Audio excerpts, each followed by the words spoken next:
Не е секогаш насилството кога некој физички некого ќе нападне, туку кога некој дури и ќе го предизвика некого, овој физички да го нападне него или нешто друго да направи.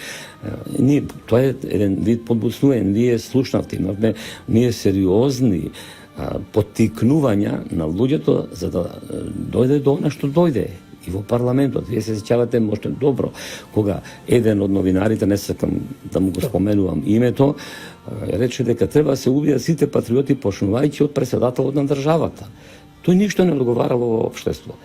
Во едно разумно општество, каде што има ред и поредок, каде што треба да функционираат судството, правосудството, органите на судовите и така натаму, тој човек требаше веднаш да биде уопсен, затоа што тој направи нешто што е страшно.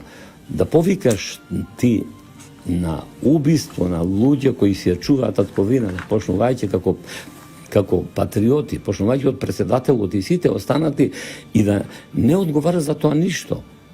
Тоа е страшна работа. Каков пример даваме ние на младите, на децата, а ините генерации, кога исто со слични такви провокации се произнесоа и други некои професори универзитетски, кога вели професор универзитетски дека овој народ прекрасен тука што доаѓа, што се собира кој тивко, мирно, ја искажува својот револт за тоа што државата му е во прашање, дека ќе го загуби името на својата татковина, ќе ги загуби символите на државноста, унитарноста на државата, химната, знамето, грбот, белезите и така натаму.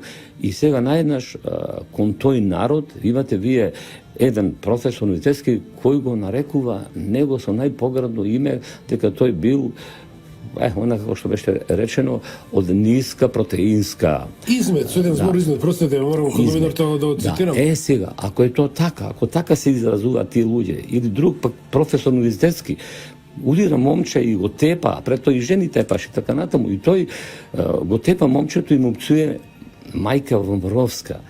И тој никако нема одговорност овдека. Кон што тоа поттикнува? Кон насилство. Ако тој така може да се однесува, зар мислите дека од друга страна не ќе се најде некој што, ако не нему, на некој друг ќе возврати со истата мера?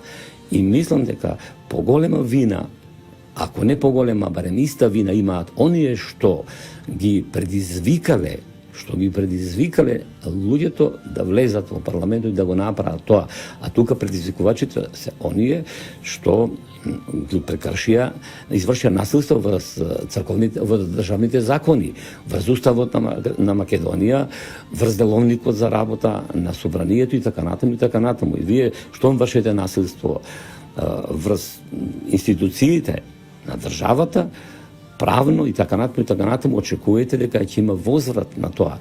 Во тој дух на нештата, знаете, кога така ги поттикнувате луѓето, така кога ги насочувате, кога еден од тие професори исто така универзитетски кажа, фатете го председателот на парламентот, односно преседавачот, така натаму за уши и сфрлете го оттаму. Па тие треба да бидат уапсени, а не после да бидат овие другите уапсени што го направи она злодело. Значи тие ги поттикнаа на тоа. Ако не ги поттикнеа тие на тоа, немаше овие тоа да го направат. Знаете како се прави?